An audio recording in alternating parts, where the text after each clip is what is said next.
live, going live, and you are live. What is going on, everybody? RogersBase here with my live reaction to One Piece manga chapter 1152. As many of you know, I was on break just like the manga was on break, but because I was gone, I literally didn't see anything. I didn't have access to internet. I didn't have access to anything. So I'm going in even more blind this week than I normally am. So I'm extremely excited to see whatever else is going to happen. I also kind of feel like it's been enough time since the last chapter with like the new version of Killingham that we saw, I guess, as like human form and all that kind of stuff, that I'm just like, I'm excited to see what they're going to continue with this chapter. So I'm going to put my glasses on and we're going to jump right into this thing. Also, I want to say right at the very beginning of this, apparently the anime episode that we were planning on watching today, 1134, got delayed. So we'll be watching that anime episode next week. This whole stream today is going to be all about the manga. So without any further ado, it should already be out on Manga Plus. It should already be out on Viz. Whichever one. Oh, it's on both. Great. It's on both. So I'm going to rate it on Viz then. All right, here we go. Boom. One Piece manga chapter 1152. This one is called A Horrible Day. So hopefully today is not a horrible day. Hopefully the chapter is good. Ogre Child Yamato's Golden Harvest Circuit Pilgrimage, Volume 36. Otama's Amigasa hat delivered to Kawamatsu, daimyo of Hakumai. All right. So continuation of the Yamato stuff, handing the hat over to Kawamatsu. Great. Let us kick this off. Hurry to the lift and do your best with that fool, Gerd. Okay. Take care, you guys. Ultra rare Gerd, I will give it my all. Make it snappy, Haruden. We gotta go. So, okay, you got the new giant pirates over here with Rodo and the dude with the homie shield and everything. Chopper saying, I'm gonna stay too, Luffy. We can't move Mr. Ya when he's so badly injured. All right, thank you, Chopper. And you can see Gaban still laying down there. Straw Hat, make a mental note of how you use your Conqueror's Haki. They are not immortal. Okay, so we're gonna get an interesting little evolution. Advanced Conqueror's Haki, perhaps, which I've been saying since like 2016. Please? Thank you, I've got this one. I'm going to save Colin and everyone else. All right. You can see Loki standing there as well. You've helped me see the sense of it, Gaban. I wasn't really able to verbalize my own power. In that case, I've experienced it for myself. The Holy Knights can be stopped. So undo my cuffs and take me with you, Haruden. You got Haruden going, you're going to fight for Elbaf? Of course he is. We know not everything is what it seems with Loki, of course. But Harden saying, I'm not taking you anywhere. It seems like there's more than one of you with Supreme King Haki. Oh, ooh, ooh, ooh! Oh! Oh! Hold on. You got Sanji going, who, me? Yeah, I had a feeling. I'm tired of Mosshead and Jinbei stealing all my glory. You there, swordsman. Bro. No. No. They're not doing this. They're not doing this. They're not doing this. No way. You got Sanji yapping over here. I had a feeling. I'm tired of Mosshead and Jinbei stealing my glory. You there, swordsman. You seem at ease with it. Again, there's no way. Knowing something that I know, that I am not allowed to say that I know, that I have been sworn to secrecy that I know. Knowing something that I know, this is not what it seems. This is a funny gag for right now. I'm telling you, we'll get into it in my review. This is not what it seems. Obviously, Zoro's been training with it, and he's been using it with his sword and stuff, so this makes sense. You there, swordsman. You seem quite at ease with it. I can use Supreme King Haki? What? You didn't know that? It's flowing out of you. Wait, what? Didn't Zoro already say that he had it? Didn't Zoro know that he was training it? It's flowing out of you, and Luffy's going crazy. You got Chopper over there. Unbelievable. Haki is a power that's only useful when you consciously control it. So how do you expect to support your captain, an emperor of the sea, without knowing that? So we got Gaban scolding Zoro. And meanwhile, Sanji saying, what about me, Gramps? What about me? See, and they're cutting. No. See, they're cutting away from it. They're cutting away from it. This is funny. Gramps, what about me? Meanwhile, you got Loki saying, this is pathetic, Haruden. You'd rather say have outsiders save our homeland? Come on. Elbaf already has me. And you got the two of them yelling at each other. Sanji still, silent shot of Sanji right there with his cigarette hanging out. Is that a fact? Because I can certainly see you betraying Elbaf and joining the side of the government instead. You more or less already did that once. So how can I possibly trust you? Going back with all the stuff we were saying last week with possibilities for what actually happened with the stuff with King Harold. So, interesting. Hurry, Haruden. Wasted time means more victims. You can see the two of them saying, come on, dude, we gotta go. But Luffy going, Loki, join my crew, man. Oh, dude, come on. Come on, come on, come on, come on, come on, come on, come on. Be my Nakama. Look, Oda, I'm going to be so for real with you right now. I don't trust a damn thing that you write on the page ever again after Yamato. I'm not making any more bets. I'm not getting invested in any more join my crew, next Straw Hat, nonsense bullshit. I'm not doing it. I am straight up not doing it, period, full stop. So you can have this as a cute little gag, join my crew, and then we can set him free. Have him come out of it. Have this as his way to free Loki. But I'm not doing it. I'm not doing this nonsense again. I've been around too long. I've seen the Carrot era. I've seen even the Caesar Clown era. Some of you old heads, some of you bandwagoners that joined around the time of COVID, who got on, who didn't witness all this stuff live, who the only one of these you ever witnessed was Yamato. Bro, I've been in the trenches. Me, RogersBase, I have been in the trenches since Paulie in Water 7. You guys do not understand. You guys don't. Some of you do. Some of you in my audience do. But some of you bandwagoners do not understand the lengths that I went through week to week, starting with Paulie, bro. Okay? Starting with Paulie, then Jinbei way back when, and then Jinbei not joining in Fishman Island, and then Carrot, and then Yamato. I'm not doing this. Absolutely, positively not doing this. So I'm happy to continue reading, but I'm not doing the Loki for Straw Hat thing. It's not happening. If this is their way to get out of the situation, great. Temporarily have him join. Fantastic.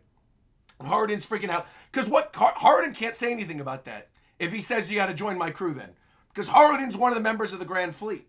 They answer to Luffy. If Luffy says yes, boom. You got Zoro and Sanji both saying, forget it, Luffy. There's no way this enormous freak is going to fit on our ship. And come on, what about the food? He eats more than you. Come on, dude. It sounds like Elbaf doesn't even want you around anyway. I think it'd be fun with you. And if anyone's got any problem, I'll whoop them. And you got Loki going, shut your mouth, Pipsqueak. Why would I ever be a henchman for you? Though, I will stop and say this. I would think it would be really cool if he joined. I do like Loki so far. I like what they've done with this character. If Loki did indeed join, I would be very, very happy. But my guess is he's probably not going to. All right, shut your mouth, Pipsqueak. Why would I ever be a henchman for you? Is that what your instinct is telling you, Straw Hat? Well, I want to see him fight. Harden, what's the holdup? We got to use the lift. I'm coming. I'm sorry, Straw Hat, but Elbaf has been condemned. Oh, excuse me. I'm sorry, Straw Hat, but Elbaf has condemned Loki to death. You simply can't have him. Oh, darn. Luffy just sitting there. Harden. Oh. Go and unlock Loki's chains. Okay. Not you too, Mr. Ya. I mean, why do you say this? Loki killed 113 soldiers in the castle 14 years ago. He gave Chief Jarl a most grievous wound and slaughtered his own father. His crimes are monstrous and historic in scale. This is also further proving what I was saying before, that he got Domi reversied, and the only one that's alive to tell people is Jarl, but Jarl can't remember certain things because of the sword that was stuck in his head, or is purposely not saying things to protect Loki. As soon as we saw the Domi Reversi thing and we started to find out more about Loki, I was like, that's probably what happened. But we'll see. And now, if he knows that he can control his conquerors and find a way around fighting them, let's see. I know. But the day it happened, we felt an extreme abnormal... Bro, this is it. we felt an extreme, abnormal Haki from the castle. And Shanks and I headed for Aris Castle together. We didn't see the whole thing, but we were there. You what? I mean, did you just say Shanks and now Luffy's excited too? Sorry, Stanzin. You're going to have to go up first. Zoro, Sanji, we're going to catch up with you soon. So, Haruden and Luffy, they're staying here. You Shanks-obsessed fool, Zoro scolding him. Come on, don't call Shanks a fool. He was talking about you, idiot. At least Sanji and Zoro can agree on something. All right. Gaban. Who better to tell the story? Oh, excuse me. Who better to tell the story to than Haruden? You're still brothers, even if your mothers are different. Okay. You have 3 minutes to explain everything. So what happened in the castle that day 14 years ago, Loki? If you're a true warrior of Elbaf, then swear by the name of God and speak the truth. And you got Loki saying, this is a cruel demand, brother. Brother, you really want me to relive this event? And Gerd is there. Oh, this is good. Chopper there with Gaban. So Loki's falling back saying, I'd rather not remember the details. It was a horrible day. But, oh, this is it. There you go. You can see he's totally shrouded in black. Someone's coming from the sky. That's Domi reversing Loki. That's it. Okay. 14 years ago, Aris Castle. Wow. Okay. I should have made a theory video about that then in the week between that, I'd done a theory video. Dogahaha.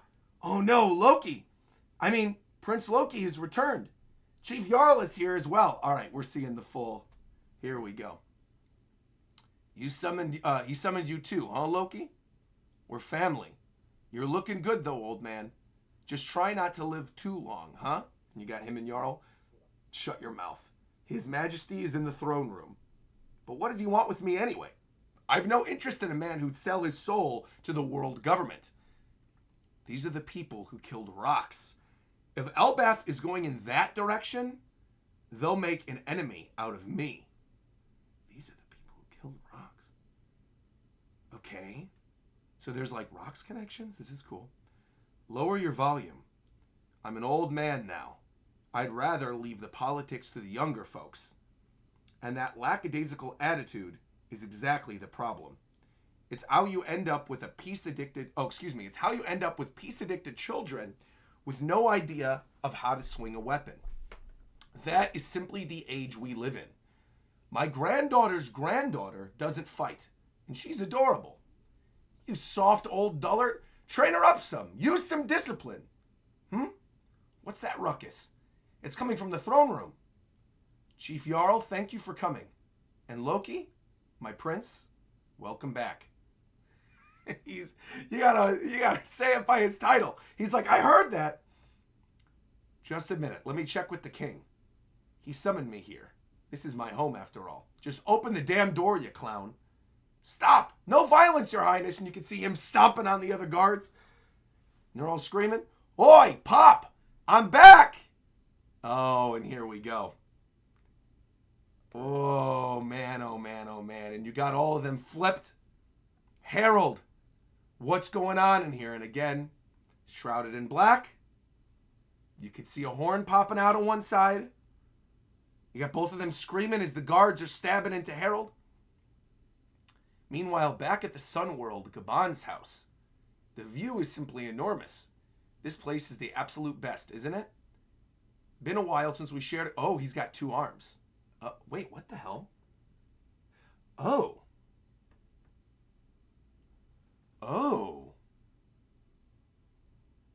Interesting. All right. His other arm has the little abyss tattoo thing. This place is the best, isn't it? Been a while since we shared a good bath together. What's it been, 3 or 4 years? Are you kidding? Captain died 10 years ago. Good way of them setting up exactly when in the story this is happening. Has it really been that long? It must feel like an eternity for you then. Yeah, my life's changed entirely. My plan was to join up with Buggy and lead a laid-back pirating life. But even here in Elbaf, There's so much to learn.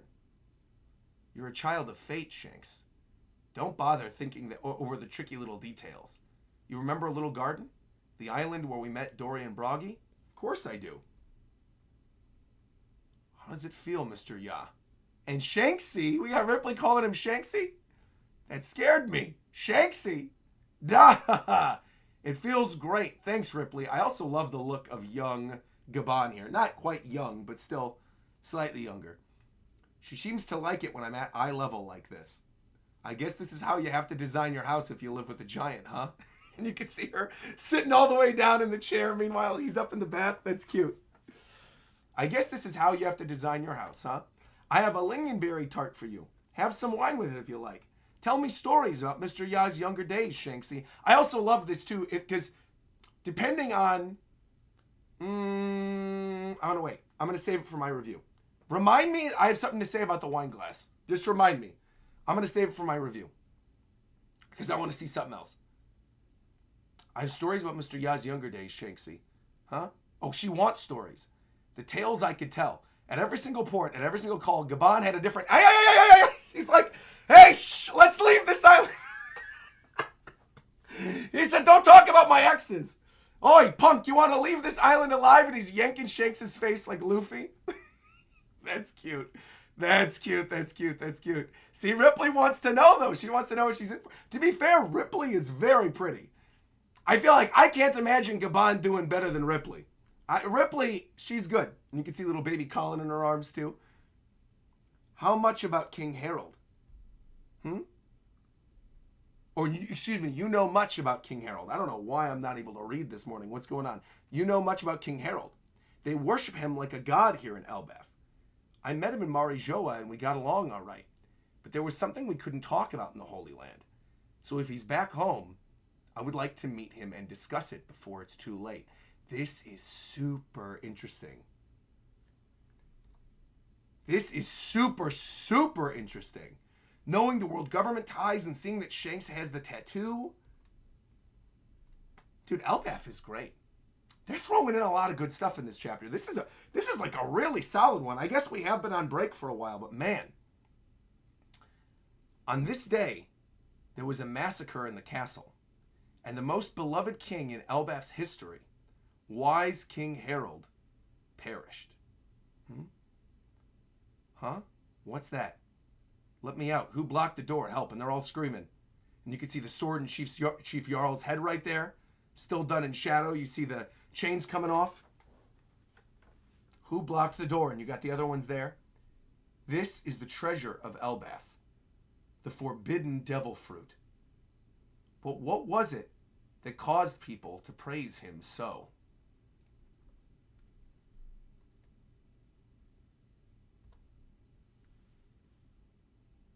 For that, we must go far back in time. To 109 years before the present. Oh, we are getting flashback within a flashback?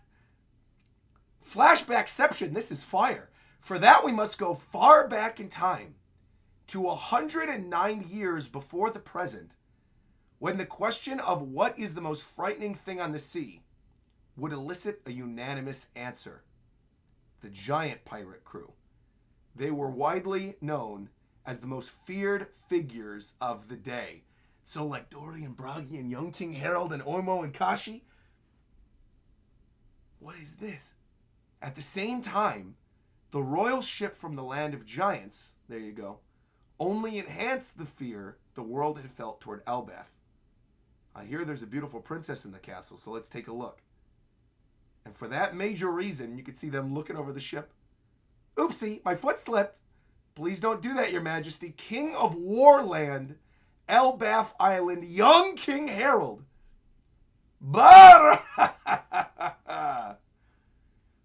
For a major reason, a major reason for that was Harold, King of Elbaf, who ascended the throne at just 45 years old, 15 in human years.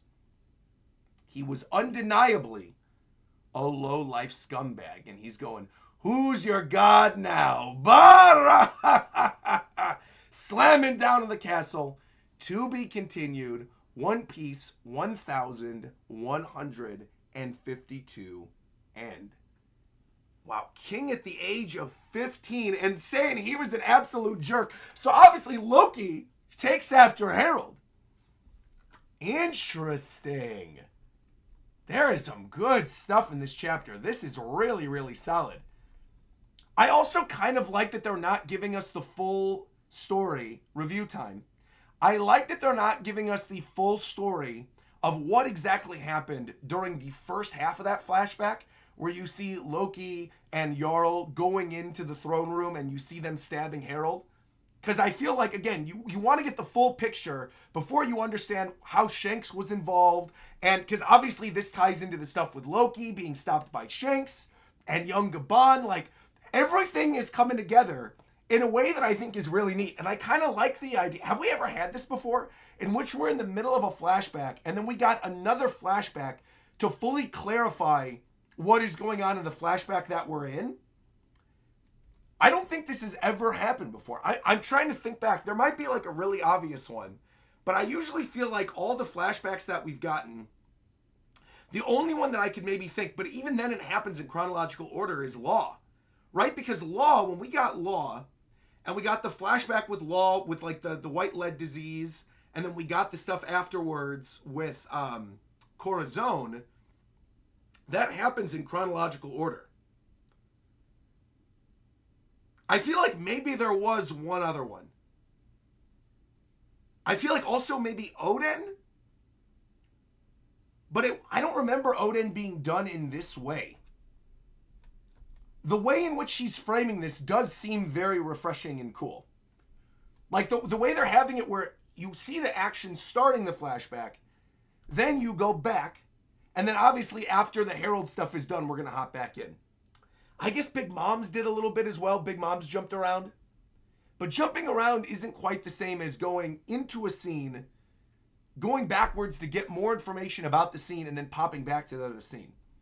Very cool. Thank you, by the way, to insert name here, saying, welcome to the Emote Boys. Hey, thank you very much, Nakama. Thanks for becoming a member. Also, I'm seeing everybody say, look at Shanks' arm. I literally talked about it. I talked about it right here. I literally talked about it during my reaction. I see that he's got the Abyss tattoo. The only thing that I really have to say about that, because the assumption there, right, is that obviously he was a child of Garling. I feel like that's not something I'm going to look too much into yet. Because I feel like theorizing... I have to talk out loud my thoughts through this. I don't love, okay? But again, keep in mind, this is only because you guys want me to comment on it, right? I don't love the idea that Shanks potentially purposely let his arm get bit off so that his tattoo could be gone. I don't love that. I think that potential connection, having it where it's like all destined and it had to happen in that exact way, I don't love. I kind of also didn't love it when we got that in Wano Country with the stuff with Nika. But it was at least okay because it was still a happenstance that Luffy ate the fruit the way that he did, right? But them like retconning it, being like, oh no, actually who's who had the devil fruit and then Shanks stole it off the ship and all that kind of stuff. Like, I don't love it, but I also don't hate it. It's something that I feel very indifferent towards. I think the idea of them going back and tying all this stuff into it, maybe. But I don't love potentially him purposely having the arm bit off. Not just to save Luffy, but then also to have a deeper meaning of like the tattoo getting bitten off. You know what I mean? Because this is, correct me if I'm wrong, this is a year before Luffy, right? If Roger died 10 years ago and Luffy's 11, this would have been like the year before.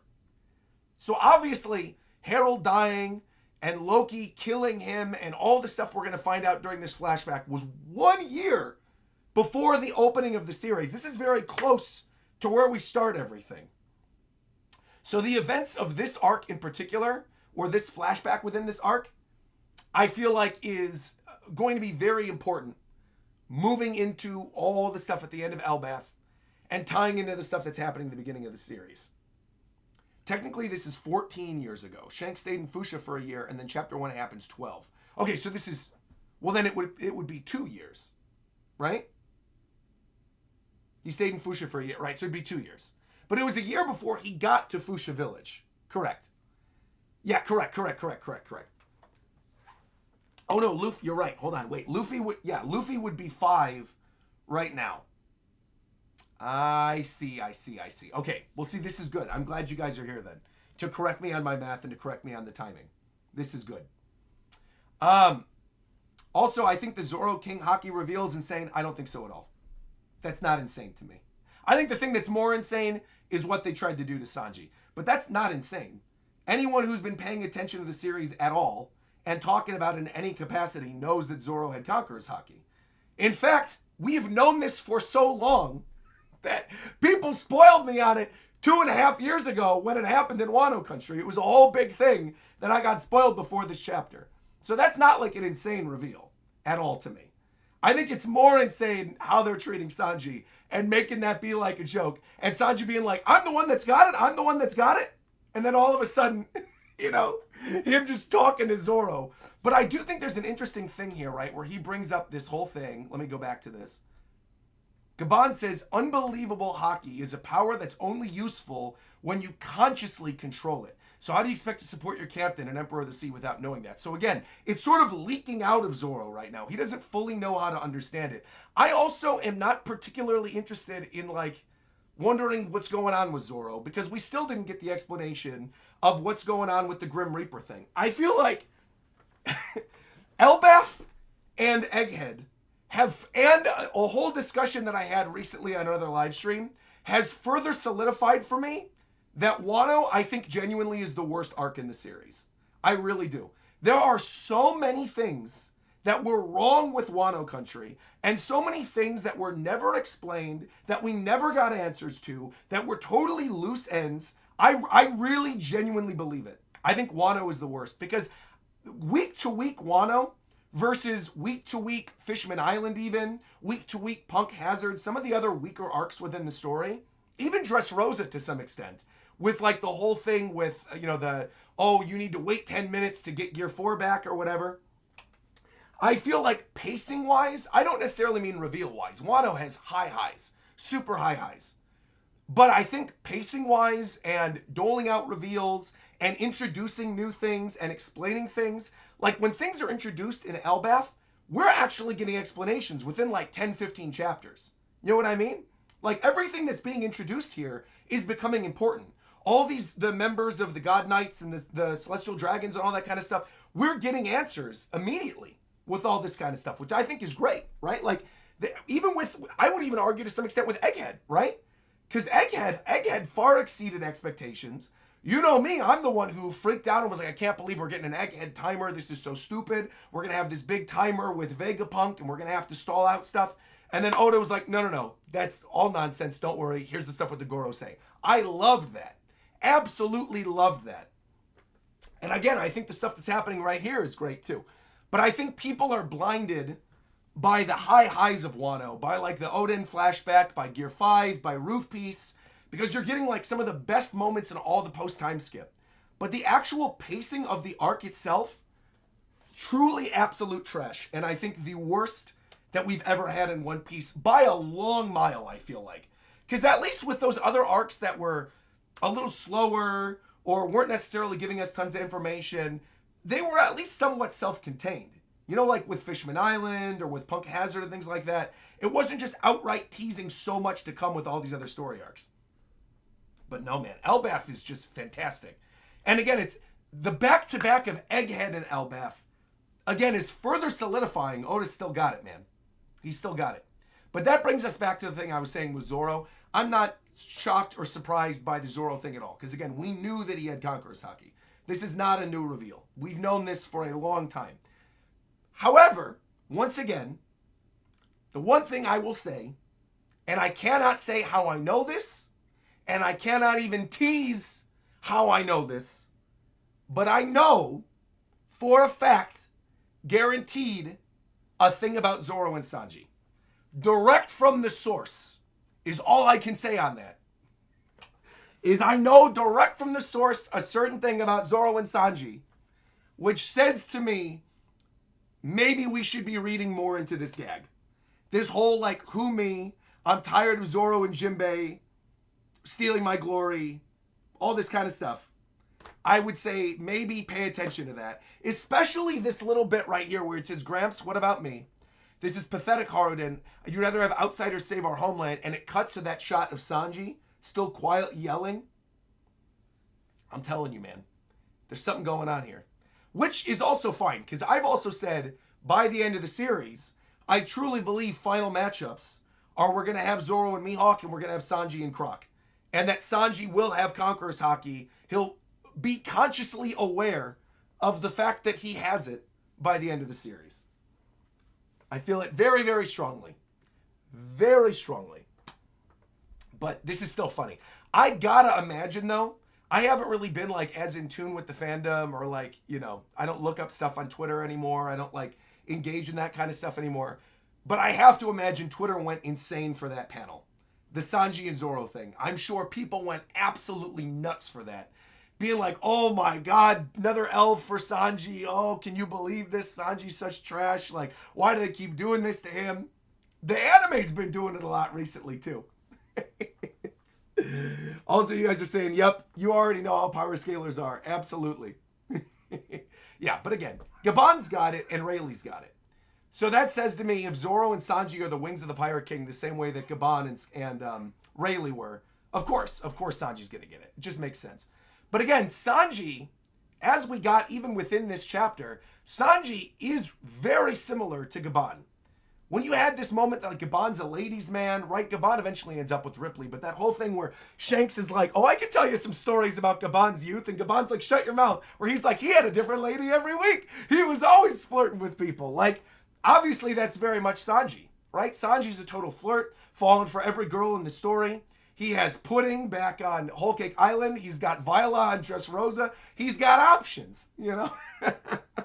So, to me, I feel like they're really building up the parallels with Sanji and Gaban in a way that I think is kind of interesting. And I also think it'd be really funny to play on this idea if, like, Zoro has now been told by Gaban that he has to consciously control his Haki. And now he's actually going to be making an effort to control it. And that somehow, some way, it starts leaking out of Sanji. And then now Sanji maybe starts to control it before Zoro does. And Zoro's like, there's no way I'm letting this happen. There's absolutely no way. It goes back to like the bounty thing with Zoro and Sanji back at Whole Cake. You know what I mean? Like they always got to compete with each other. They're always back to back competing with each other. Even though, of course, Zoro is a supernova. You know, Sanji is not a supernova. They're still always competing with each other, which I think is kind of cool. So, yeah, I love this, man. I think this is a really, really solid chapter. I also, again, I love this stuff with the flashback with Loki and Harold. I like the little bits they're showing here. This right here, this it was a horrible day, someone's coming from the sky thing. I am wondering where exactly that frame happens. Is that frame with him and Shadow before he lands? My assumption is that when he lands at the castle, that's him jumping. Like, that's the very, very beginning of the flashback. Because when I first read that, we're talking, by the way, page 9.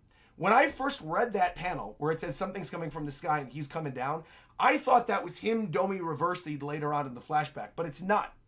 That's Oda playing a nice little visual trick on us. That's when he's landing to get in front of the castle. So once we actually move a little bit further on and he's stomping on the guards and you see King Harold already being stabbed by the guards, but he's completely shrouded in shadow. And they talked about that, and Gaban's mentioning like that weird Haki that was emanating from the castle.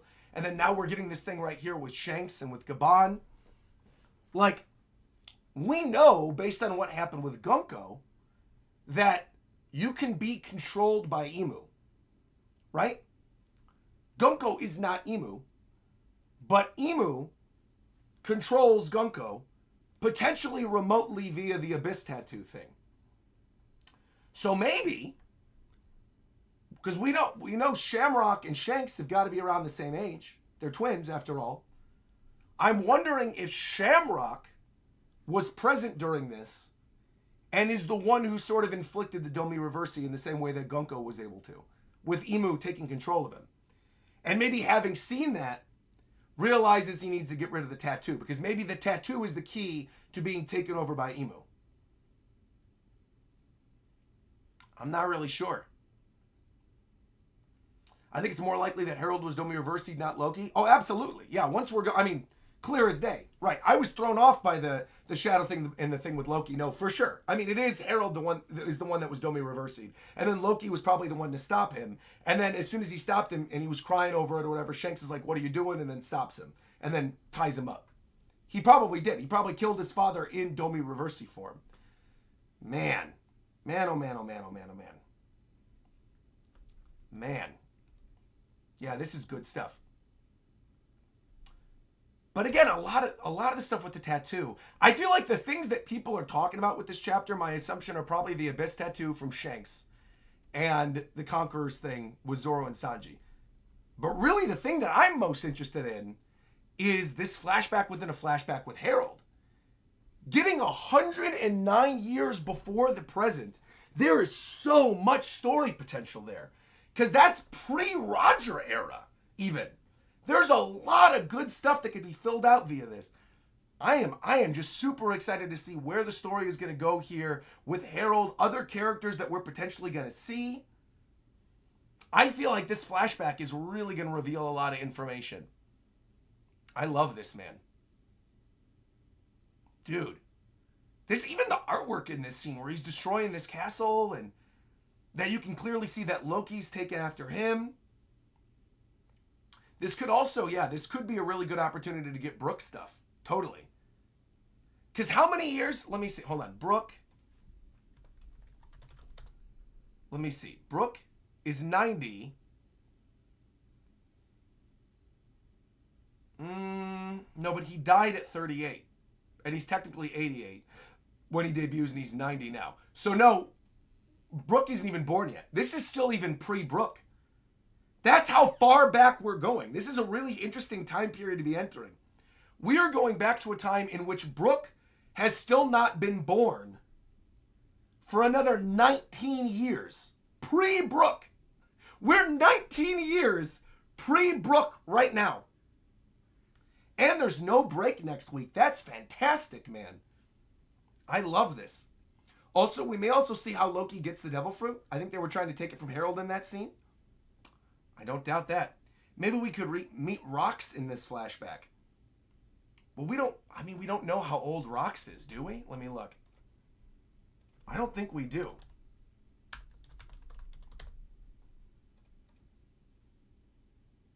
Yeah, unknown.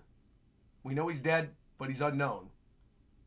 I feel like this could also be pre-Rox. See, that's the thing. There's so much story potential here. I've said this before, and I'll say it again.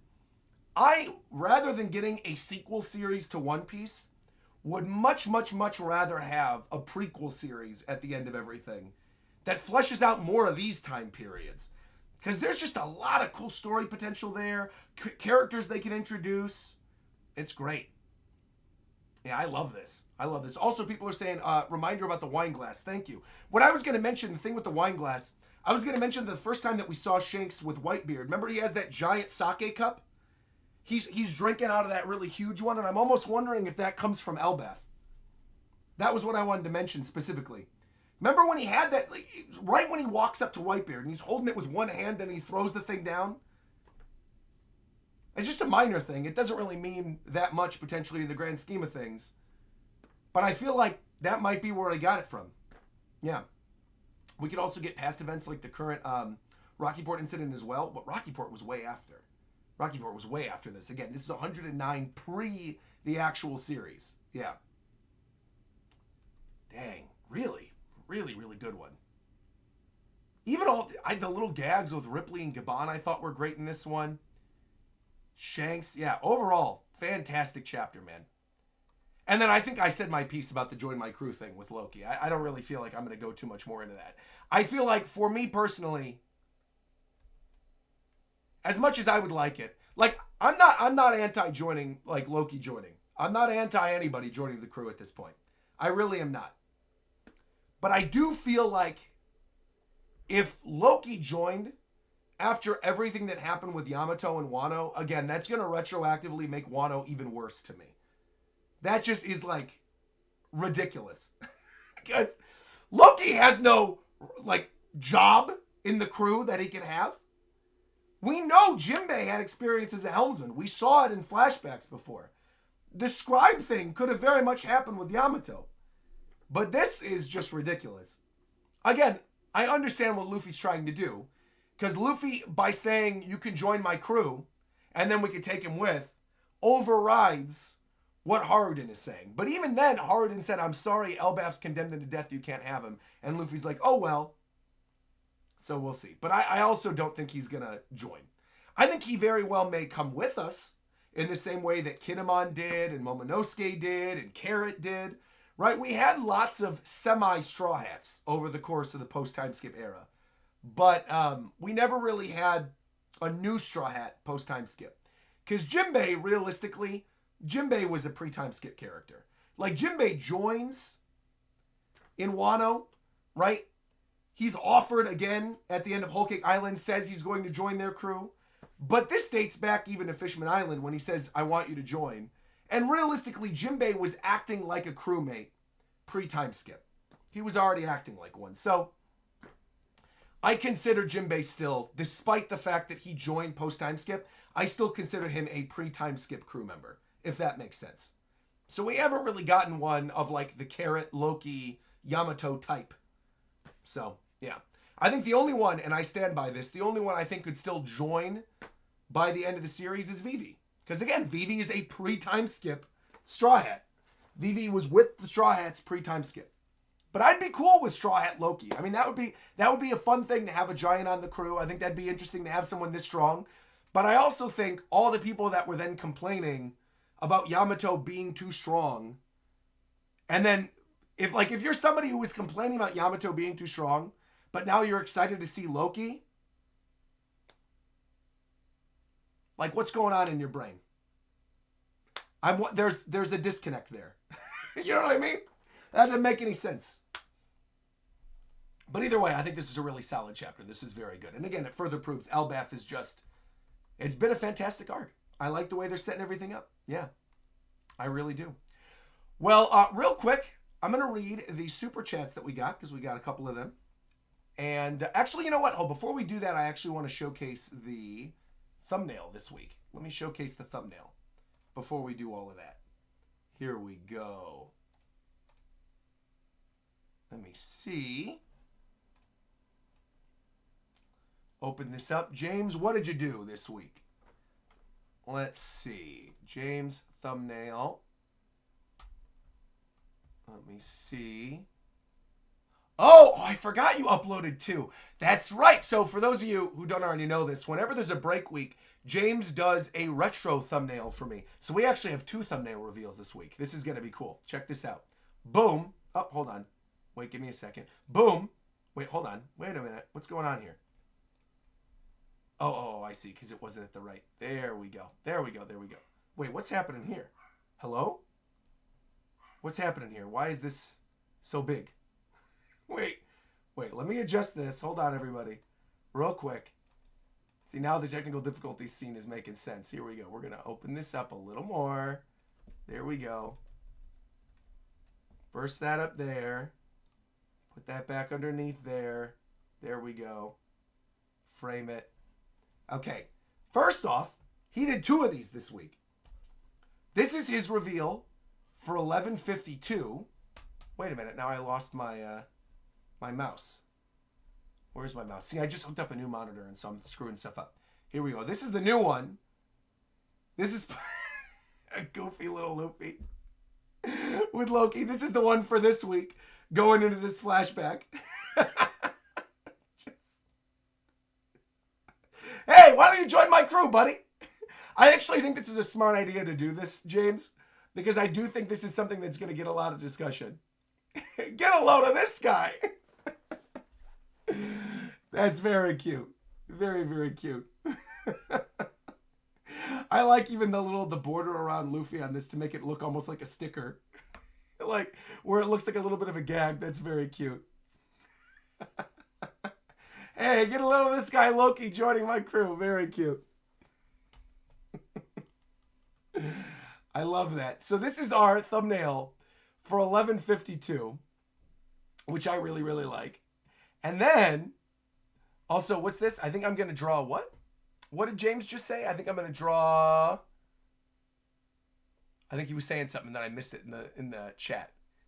He said, I think I'm going to draw... Oh, I was thinking I was going to be drawing tons of Harold. Oh, that's true. I mean, we are going into a flashback with Harold, so you're probably going to be doing young Harold. I do like that you went with this instead. I think if I was going to give you advice on what to do for this thumbnail this week, I would have probably said Loki and Luffy. Like the join my crew thing, I think would have been a good like eye catch. So I really love what you did with this one. This one's great. Yeah, it is very much a Loki chapter overall. Yeah. Yeah. Big fan of this. So I like this. But then, check this out. He also did one. This is our retro thumbnail for this week for 1033, which was the Zoro versus King. I believe the first Zoro versus King chapter. And so this is going to be added as the thumbnail to the 1033 reaction that is currently unlisted on the YouTube channel that will now be relisted. So if you guys want to go back, see that old chapter reaction, see that old chapter review, you can go back and check it out. I'm going to make sure to attach this one to that one. But yeah, really, really, really good stuff here. I love this, man. I love the little anime lines coming off of it as well. The slice. I know James was telling me he was a little worried about the swords, but I actually think it looks really good. Yeah, I like the shading. I like the little bit of the redness so you can see his muscles.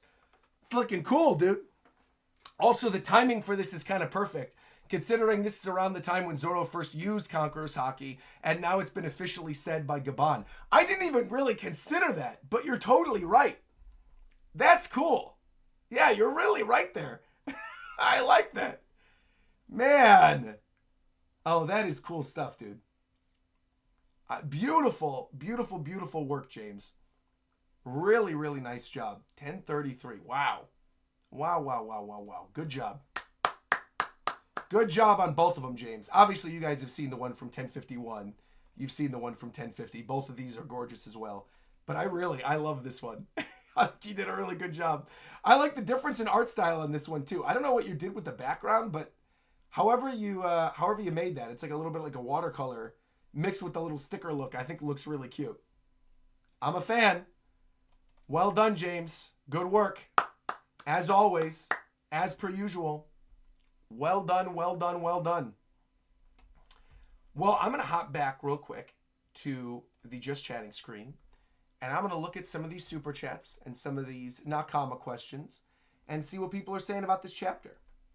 I'm going to scroll all the way up. Here we go. The first one comes from Renan SM, saying Conqueror's Haki being the key to defeat the Knights is Usopp's chance to finally be relevant during this arc.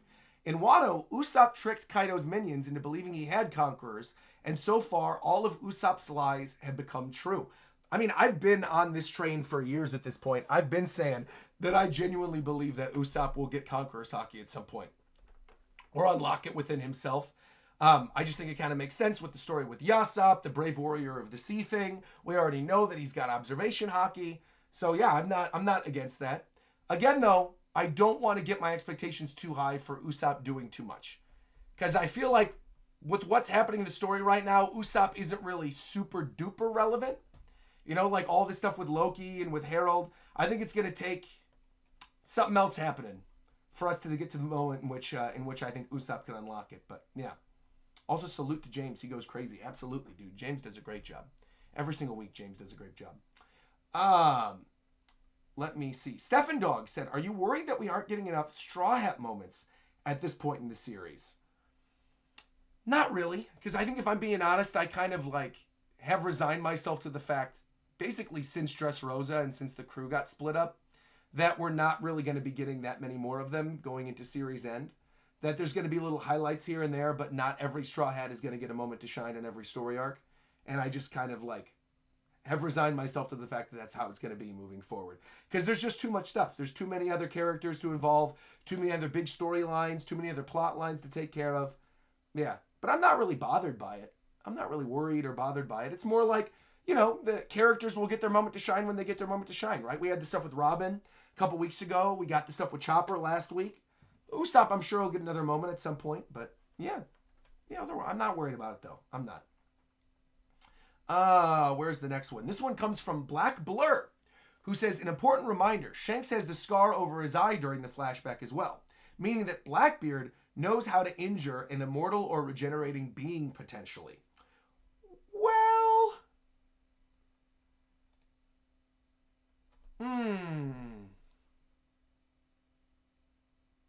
hold on a minute. You might be cooking. Well, no. Wait a minute. It's not a matter of knowing. He has the negation fruit. Blackbeard literally has the fruit that negates other devil fruits. He has it at this point, doesn't he? He literally already has it. So if he can negate other devil fruits, of course he can negate the oh no, you guys are saying not yet he doesn't? He got it under Ace. Oh, you're right. Wait. No, hold on. Wait, hold on. I'm going to look this up again. I want to get the exact timeline. When did Blackbeard... It's when he killed Thatch. When did he kill Thatch? Do we have an exact day? You're right, though, that it would have been around the time of Ace. That much you're correct about. Yeah. Murdered prior to the main storyline. Right. So it would have been pre-chapter 1. Thatch later found the Yami Yami no Mi, the devil fruit that Blackbeard was after for a long time. Devil fruit was the reason Blackbeard joined the Whitebeard Pirates because of the rule in Whitebeard's ship. Thatch ran off with it, leaving former commander Ace to hunt him down in revenge. Ace, at the time of his death, was 20. That was pre-time skip. He was 20. Ace joined... I have my Ace novel over here somewhere. I don't want to go grab it. Hold on. We got to do some quick math. Because Luffy, pre-time skip, at the time of Ace's death, was 17. When he first meets Shanks, he's 7. So at the time of this flashback in Elbaf, he's 5. Luffy is 5 right now. In the course of this flashback, with Shanks with his Abyss tattoo, Luffy is 5. When did Ace leave Luffy?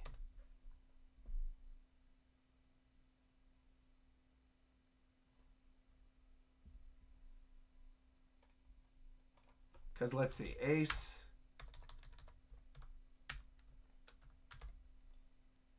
Right. 18 would have been 2 years prior. Oh, no, but he would have... No. Oh, yeah, you're right. It was 14.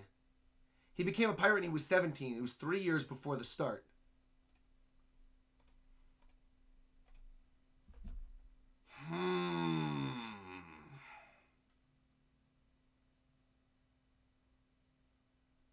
This does open up a new interesting possibility then. Because now that I'm thinking about it, maybe Blackbeard didn't kill... excuse me, I know Blackbeard killed Thatch.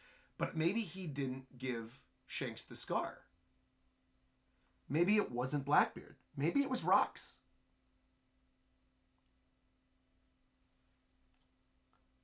Maybe it was Rox.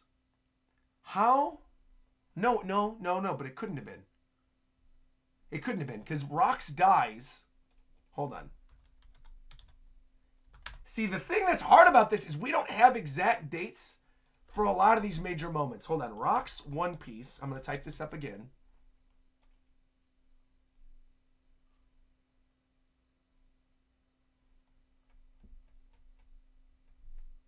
Biography. Okay.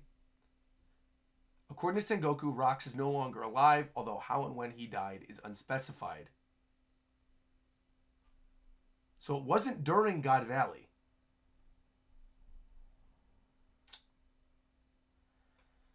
And we know at some point Rox came into contact with Loki. Maybe it was. Maybe it was Rox. This is all super weird. Or maybe it was Shamrock. No, but we know Blackbeard. We know it was Blackbeard. We've literally seen Blackbeard with the claw. We've seen him with the claw. And I'm pretty sure they outright said it in the series. We know Blackbeard is the one that did it. So he did it pre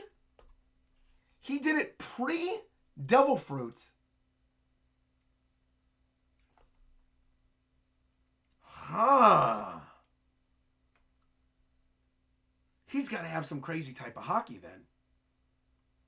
Yeah, you're right. Shanks said it. Right. And Rox would have been dead by this point. What is happening here? That is an interesting point. You bringing up the idea of like Blackbeard damaging him and giving him the scar despite the fact that he had the Abyss tattoo at this time, meaning he was seemingly like immortal and couldn't be damaged, is really, really interesting. Wow. Huh.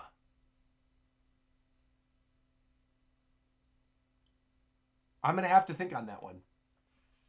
That's a good thing to bring up, though. I honestly wouldn't have even been thinking about that unless you guys would have brought that up. But that is really good. Yeah, it can lead to a really good reveal a little bit later on. But I do think it's wild to think that he did this while Shanks still had the powers of the Abyss. Unless it was also, like, we also don't know when you get the tattoo. Are you born with it? When is it granted to you? I don't know. There's a lot of stuff. A lot of stuff to discuss here. Yeah. All right, well, real quick, let's go back, because there are a lot of other super chats I still got to get to. That was just one. Thank you, by the way, to Average Damos, by the way, coming through and becoming a Nakama. Nakama, greatly appreciate that. Thank you, thank you. Yeah, we might be assuming a little too much about the tattoo. I think you're right. I think you're right. Let me see here. We have L Bracket Production saying, I believe Gear 5 goofiness is the key to breaking Emu's power. I truly believe Luffy will break Emu's control over the Giants by making everyone laugh. I do think there will be like a reversal, Domi Reversey type thing with Luffy. We talked about this during the last chapter as well, of there being like him flipping the pieces over again. Also, for those of you who didn't watch it, there was a stream I did 2 weeks ago at this point, before I went on the cruise, where I played Reversey, where I was learning how to play Othello. That game is really hard, man. That game is brutally difficult. Definitely go check that stream out. It was a lot of fun. Soba Mask donated saying, the idea that Broggy and Dory were taken so easy after being named kings makes me think that perhaps Lily was taken over by Gunko. In an effort to preserve the history, she also broke control. Oh, you think that Lily was taken over by the Domi Reversey? Oh, that could have been interesting. I like that idea. And that somehow she found a way to break out of it, and that's why he got so pissed, and that's when she scattered all the poneglyphs. I don't hate that. That's pretty cool, actually. By the way, random little note about people's ages during this time. It says Mike Moore. Oh, thank you, by the way, for this. Random people's ages. Saul, at the time, was 18. Kureha was 32, and Morley was 41. Morley was 41. Wait. You're talking about at the time of the flashback with Harold. Yeah, because Morley is 160. Morley is older than Saul? Oh, yeah. Saul's 127.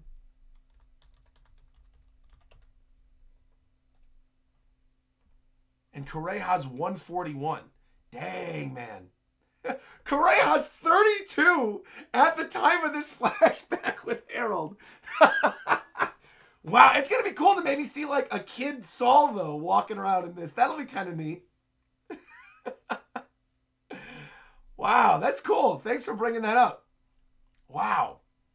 Also, Soma Mask added to the earlier donation as well and said, speaking of, why wasn't Loki named king and Domi reversied? It seems really weird, almost like an intentional disregard to the control that Emu could have easily had. Well, again, I think the Domi Reversey victim in the flashback, I no longer think is Loki. I think it was Harold.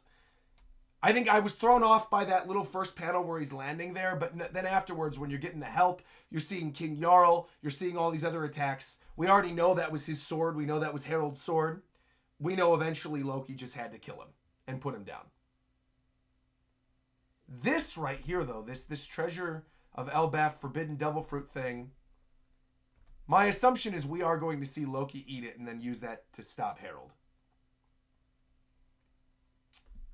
Man, yeah, we're setting up some good stuff. I always feel like Flashback One Piece is some of the best that One Piece ever has to offer. I've always liked the flashbacks. I feel like there's very few bad flashbacks within this series. And going into one with a time period like this, I just think is fascinating and ripe for some cool discussion. So I can't wait to see what's going to happen during the next one. I think it's going to be really good. Let me see. Hollow-sama came through and said, what if they end up leaving the island with both Loki and the owl from the tree? Using the owl's devil fruit on the Sunny would make it large enough for Loki. That would be interesting. If the owl just made the Sunny massive and then Loki was able to be on it. I mean, we have said for a long period of time that there might be like a ship upgrade for the Sunny.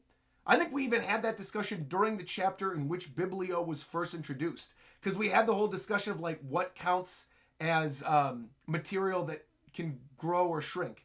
Right? Where we were talking about like the natural materials versus whether or not you could just like grow your stash of gold and money. You remember we had that whole... I remember vividly where I was when we had that conversation. I was in Chicago. I was visiting my family for C2E2 when that chapter happened. And then my mom from the other room was like, grow the gold! I remember vividly when that chapter happened. So yeah, I think that's a potential possibility if Loki joins, is that Biblio just makes the Sunny massive. And then when they roll up into Final War on this giant version of the Thousand Sunny that can now house Loki... and maybe all these other characters that they bring along too. You know, Yamato, maybe some other samurai, some other characters. That'd be kind of neat. Yeah, it's not a bad theory, actually. The idea of Biblio growing the Sunny is a pretty cool idea. Yeah. Having a bigger ship would be really inconvenient, though, so I don't necessarily think that makes sense. Well, how big is the Sunny in comparison to some of the other ships? Hold on. One Piece ship comparison. Let's see. Because the Sunny, let's see, size of all ships. The Sunny is significantly smaller. When you're looking at this, you got the Baradier, you got Don Quixote. The Sunny is literally smaller than Bartolomeo's ship. It is. Here, look, check this out. I'm going to open this up in the other tab. You guys can see this. It is literally smaller. So here's the Sunny. Shout out to Raijin, by the way, for amassing all these different ships and showing this. Go to the main one over here. Look at this. So where was the Sunny? There's Don Quixote. There's the submarine. There's kids. There's the Sunny, right? Also, why is this moving at like 2 frames per second? What is happening here? But there's Bartolomeo's ship. Then there's Jinbei's old Sun Pirate ship. Foxy's even got a bigger ship than the Sunny. Dragons. Buggies. So that's the Cross Guild one. Then Arc Maxim. Blackbeard's Raft is even that... I didn't realize Blackbeard's Raft was that huge. What? I'm learning new things every day. Garp ship. The Flying Dutchman. And then now you're getting into like giant characters. Oh no, look, no, but see, Big Mom. And Roger's ship as well. I don't necessarily think it would be inconvenient. I think if anything, it would make Luffy seem super intimidating going into Final War if he ended up having this absolutely massive ship. That could be kind of cool, actually. I don't hate that idea. The more you guys are talking about it, if Loki comes with them into Final War, even if he doesn't end up, even if he doesn't end up officially joining, I do think the idea of the ship growing is kind of cool. And like Sunny getting some type of upgrade. Because my assumption is all the other characters are also going to get an upgrade throughout the course of this arc too. I think like Sanji, Usopp, obviously Zoro controlling his conquerors. They're all getting upgrades. Robin probably as well. Yeah. The Billion Sunny. Instead of calling it the 1,000 Sunny, they call it the Billion Sunny. Sunny can maybe be the new Noah or the new Pluton after enlargement. See, that'd be kind of neat. I mean, we do know already that Frankie actually does know how to build Pluton. And we do know that Pluton currently is in Old Wano country. So I don't hate the idea that he gets this super duper massive ship. Yeah. He'd maybe need more of a crew, though. That's true. Hey, Stefan Dog came through. Re-upped his membership. Hey, Nakama. Thank you, Stefan Dog. Appreciate that. Thank you very, very much. Appreciate that, buddy. Thank you. Man, we still have a bunch of other stuff to get through on this. Hold on. We've got some of these Nakama questions. I want to read these out. Hold on. We're getting the first one over here. Comes from Lydia Raven. Thank you, by the way, to Acelo for subscribing as well. Hey, thank you, Acelo Nakama. Thank you, thank you, thank you. Lydia Raven said, what are your thoughts on the arm getting bit off and the fruit going to Luffy not being destiny? If it was potentially the will of the Hito no Mi model Nika manifesting its best way forward. Shanks didn't necessarily mean to lose his arm, but the Nika fruit needed him to lose it as he was a child of destiny, and he could have taken the One Piece first, and it was a nice bonus for him along the way. But he couldn't be surveilled and controlled by Imu any longer? Well, the child of destiny is Luffy. I mean, that's what it is. Luffy is the one they were waiting for, naturally. That would be interesting, though, if they tried to switch it up a little bit and it was actually Shanks, but we know this. We know it's Luffy. And that how Poseidon hadn't been born yet, and we were still waiting for the time in which Poseidon could have been born. So we know it's Luffy, but I don't... See, the thing about this, Lydia, is I feel two ways. And the thing is, I also don't feel super strongly about it either way. On one hand, I feel like if it all was like the manifestation of the Nika fruit and like the soul of the fruit, you know, overpowering, like its will basically overpowering destiny, and like Shanks and Luffy getting it, and all of their original things that happened at the beginning, like all being manipulated by Nika, like some type of divine intervention. I wouldn't love that. Well, Shanks' destiny was to sacrifice himself for the new pirates. So it makes sense that maybe Shanks thought that because he had the straw hat. I mean, that's true. But I don't like the idea of... it's not even that I don't like it. I keep saying I don't like the idea. It's not that I don't like the idea. I'm indifferent to, while slightly negative on, the idea that Nika orchestrated all of this. And that it was just meant to happen that Shanks, you know, stole the fruit from Who's Who, and then he purposely got the arm bit off by the Sea King, and Luffy was meant to eat it. At the end of the day, it's not that he is the child of destiny. He's basically a child of destiny. Like, there were a lot of possibilities. I mean, that's true, Lydia. You know, that both Luffy and Shanks were destined to be where they were to set off what happened with the story. Sure. But I think the further away we get from all of this being chance, the less I like it, if that makes sense. It's not that I dislike it currently, but I feel like if they start layering in more things, where like all of these happenstance things from the beginning of the series happen to happen because they were orchestrated to happen, I won't love that all that much. But, you know, it's one small thing in this giant series, so. And we're not even there yet, so I'm not going to worry myself about it. I'm not going to worry myself about it. Rob Harley said, I still believe it's all coincidence. Oh, literally playing right off of what I just said. There you go. I still believe it's all coincidence. I am firmly of the belief that Shanks originally wanted to give the fruit to Ace, and that Shanks losing his arm is no different. He saw the potential in Luffy and let things happen as they did, and we did get Dofi's flashback during Law's flashback. I see your vision with Wano as well, that it did have some high highs, but also some very low lows. And for those of us that read it week to week for 4 years, I feel like we suffered it the most. But also, did you see the cover of Volume 112? I did. I did see the cover of Volume 112. The problem is, I also saw in the little sketches of Volume 112, the little bit where Gaban is doing the absolute cinema thing. And I wish that would have stuck. I wish that would have actually been the cover. Instead of having it with all the giants and then like Saul on the bottom with Robin and Luffy in the middle. I still think it's a cute cover. But I saw that little sketch of Absolute Cinema and I was like, oh man, I wish he would have gone with that.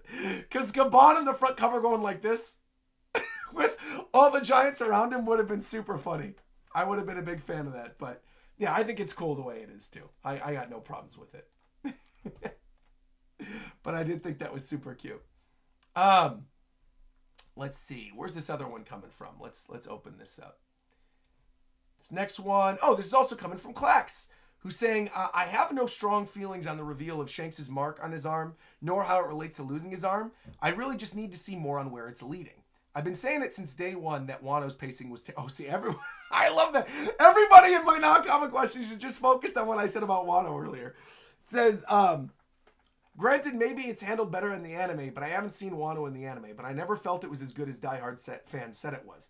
I am curious, though, what's happening with the Domi Reversi thing, now that we know its exact effects and how to combat it. I'm curious about Harold's flashback more than I even am about the Void Century right now, though, and I really think that we're getting some type of interesting reveals coming up. Also, I'm agreed with Rob that it's coincidence that Shanks lost his arm. I don't think he purposely gave it up, but I do think he probably felt a weight off his shoulders after losing it. Yeah, I think that's maybe... That's probably where I stand as well. The idea that he wasn't purposely trying to lose it, but us having the knowledge that he had the Abyss tattoo maybe subconsciously made him realize that losing it wouldn't be a big loss for him moving into the future. You know what I mean? That, like, it seems like a massive sacrifice. Obviously, it is still a massive sacrifice, because that could have meant, like, regeneration, immortality, whatever. But if Emu is able to control you via that Abyss tattoo, are you ever actually free? So maybe with the tattoo being gone, he is actually free from potentially being taken over by Emu. I don't know. Though, I just thought of something.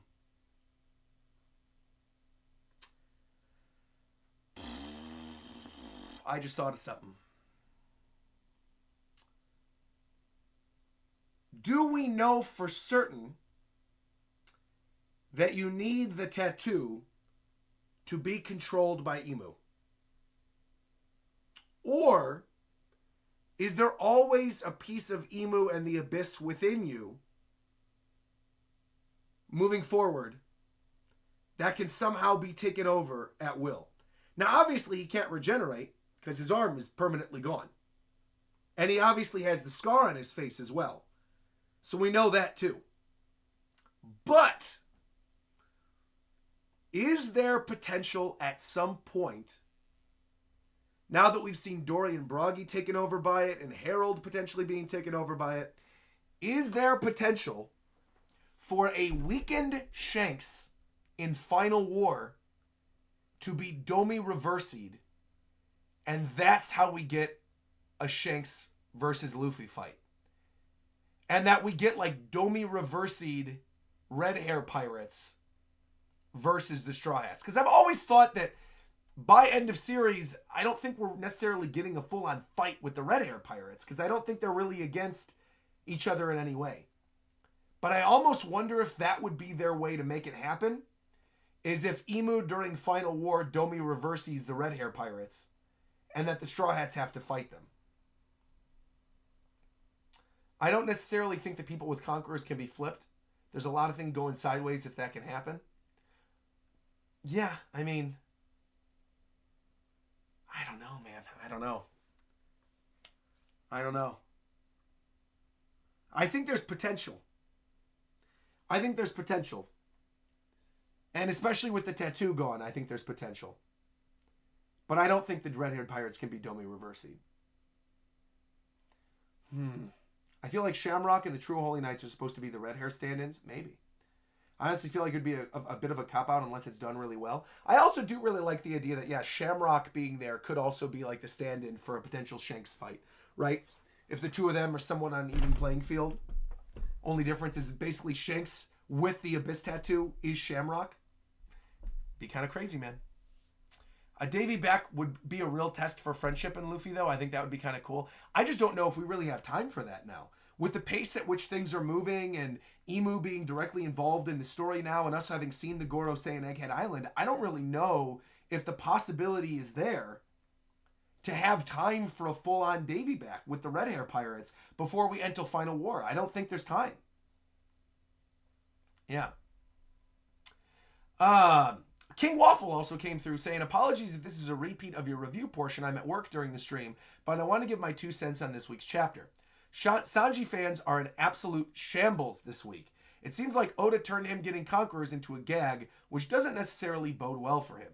But aside from that, I think we could all agree that Zoro's about to learn how to pull off permanent Haki infusion like Gaban. Maybe we see both him and Luffy level up at the same time, which also makes me hype for Zoro creating a potential Black Blade. Do you think it'll be Wado Ichimonji or Enma? Or could he turn all 3 into Black Blades? I think all 3 will be Black Blades by end of series. I think all 3 of Zoro's swords will be Black Blades by end of series. Full stop. Yeah. That's my quick and dirty answer to that. I feel like that fight against Mihawk at the end of the series, where you've got Mihawk going in and Zoro with 3, showing how strong he's gotten, that would allow him to surpass Mihawk. That'd allow him to surpass Ryuma. I think that'd be hype. Yeah. When is the next Reverie? I have no idea. I don't know. Japanese Jim came through and said it's already been disproven that Shanks was giving the fruit to Ace. The knowledge and timeline don't really make sense at all. I forgot the specifics though, but I do not think he was planning on giving it to Ace. Yeah, I'm kind of in agreement. That I don't think he was planning on giving it to Ace either. But right, because Ace by that point already had the fruit. No, wait, no, he didn't. He didn't have the fire fruit yet. I don't know. The timeline doesn't necessarily work against itself.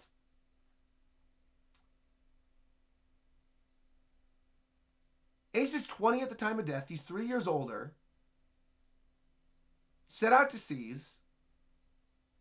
He knew that that was Roger's kid. I think the idea that he got the fruit from Who's Who to steal it to give to Ace, but then when Luffy ate it, he realized that the next generation is the one he has to protect and he gives up his arm, I think still does kind of line up. Yeah. Ace would have been like 7 or 8 when Luffy ate the fruit. Right. Oh, it's because he meets Ace when he's older in that cave. Right. Yeah, Ace gets his devil fruit when he's older. He's already with Deuce at that time. Because that's the whole thing with the Ace story, right? With the Spade Pirates. Him and Masked Deuce, they're way older. Ace was 10 and Luffy was 7. Right. So timeline-wise, I do think there is a possibility in which he could have known. Yeah, exactly. Ace met Deuce when he was 17. So him not having the devil fruit at the time and him knowing that that's Roger's kid does still kind of line up with the potential that maybe Shanks wanted to give the fruit to Ace. But then, obviously, Luffy ate it. But I don't know. You know, in terms of who ate the fruit when and why, we'll get answers in due time. Whether or not, things were destined or not. So, I still prefer the original story since one pirate sacrificed himself to save a boy just because of his dream. And it's not really a destiny or conspiracy thing, just like what Zeph did to Sanji. I think it's a little bit more romantic and it makes for a better story. I am in agreement, Lee. I'm in agreement. I think it does make for a better story. But again, I'm not like so against it that I'm going to hate it and be like, oh, this is a terrible plot point or something like that. Yeah. By the way, love you, Roger. You're the best. Thank you very much. Appreciate that. Appreciate it. Well, we've gotten through all the Nakama questions. We got through all the super chats. I feel like I've said pretty much everything I wanted to say with this chapter. And there is no anime episode to react to this week. So what I kind of want to do, I'm going to end the stream right here for YouTube viewers. However, I'm going to keep things going right now over on Twitch. And the reason for that is because yesterday I was going to read the Boruto chapter. I was going to do a whole Boruto chapter stream, but I had to cancel. So I want to now read the Boruto chapter on stream on Twitch. And since 11:34 got delayed, that's what I figured we're going to do. We're going to do 1133 and 1134 during next week's chapter. And I'm going to catch up and do the Boruto chapter reaction that I said I was going to do on the Twitch stream still. Because the Twitch stream, we're still going. We have like the Manga Sunday stuff and all that good stuff. But for the time being, I'm going to end it here on YouTube. And then I'll upload the Boruto section over to the VOD channel. Oh, quick. Actually, wait a minute. This is important. Wait, this is actually really, really, really, really important. This is important. I made a big change to the Vault channel recently. Or the VOD channel, excuse me. A lot of my stuff was getting uploaded to the VOD channel, but people were getting confused, thinking that it was new uploads. So what I want to show you is this. Let's open this up. My second channel, the VOD channel, where I upload all my other backup things that aren't here on the main channel or that are just like exclusive on Twitch, has been rebranded as the RogersBase Vault now. So if you go on over here, also we have like a little jump in subscribers over there, which is kind of cool too. I think people were like made aware of it recently or something, but check this out. Boom. I have rebranded the VOD channel now, the RogersBase Vault. And so now everything is just really clearly labeled, whatever the topic of that stream was. So we've got like Naruto, Demon Slayer, Roblox, you know, Capcom, Star Rail, Rivals, whatever, Final Fantasy playthrough, everything. Everything is very clearly labeled. It's a little bit like the Disney Vault. Exactly. That's exactly what I was going for, fake RogersBase. Exactly. So now anything that was previously available in the Vault for my members that we had to remove because there wasn't enough room because I've been uploading so many things in there for, will now be uploaded over here to the RogersBase Vault channel, in addition to all my stream VODs that aren't uploaded to the main channel. So if there's something we stream on Twitch and it isn't here on the main channel, it'll get thrown up on the RogersBase Vault. Or, you know, like full series reaction things that aren't already uploaded. But yeah, I figured I'll make it nice and clean. You just see the title, everything's in gold. It's got the nice little like vault safe for the icon with the RogersBase logo on it. Yeah, I like it. I like it. Is this a members only vault? No, I'm glad you bring that up. No, this is available for everybody. So literally if you go to my main channel and you scroll on down to my other channels, subscribe to channels, you can subscribe to the vault, and this is a free for everyone VOD channel. So again, this is literally just the VOD channel. Nothing has changed. I just added more stuff to it, essentially, so that you guys can find everything a little bit easier, and that I could start uploading backlog stuff that isn't necessarily just modern streams. I'm starting to upload, like, I uploaded this Donkey Kong Country member stream from last year. I uploaded the Naruto Next Generation stuff. I uploaded the Dandadan stuff. There's a lot of stuff that's being uploaded. I'm uploading some old Genshin streams there as well. I'm going to be uploading a bunch of stuff. So, yeah, if you guys want to watch some of those old streams, they're all being uploaded over to this Vault channel as a VOD channel. And I'll put the link for it in the chat over here so you guys can go subscribe. Hold on. Put that over there. I'll put that over here too. Hey, Poof came through, subscribed, and said, looking clean. Thank you very much, Poof. Nakama. Thank you, thank you, thank you, thank you. But yeah, I wanted to get that stuff out there so you guys could see it. Yeah, next month, obviously, we've got so many streams, and I'm officially back now. But we've got so many streams in the lead up to more of the stuff with Bonanza. I've got some anime streams planned. I've got a big Evangelion watch through planned for Anime Expo week next week. I've got Breath of the Wild 4K happening on Monday. I've just got so much stuff coming down the pipeline. And of course, One Piece isn't on break, so we'll be back with One Piece next week. So lots of cool stuff. But again, I'm going to end the stream right here. Also, by the way, I saw Japan Time subs are way up. Congrats. Thank you very much. Yeah, honestly, we got a bunch of new subscribers across everything.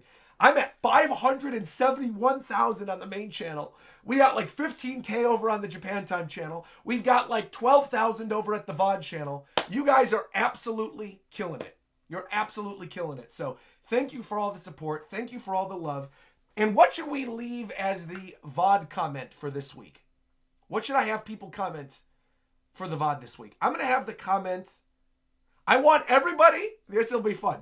I want everybody this week to leave in the comment section of the VOD of this video, Loki for Straw Hat. Very simple. Just leave Loki for Straw Hat. Leave whatever your normal comment is, but just leave Loki for Straw Hat too. Just because it'll be funny to go back and see this if Loki doesn't end up being a Straw Hat. So, which I don't think he is going to. I want to clarify I'm not jumping on the 4 Straw Hat train, but I think it's funny to think about. So, all right. Thank you once again, everybody. Like, comment, subscribe, and until next time, I'll talk to you guys later. Nakama!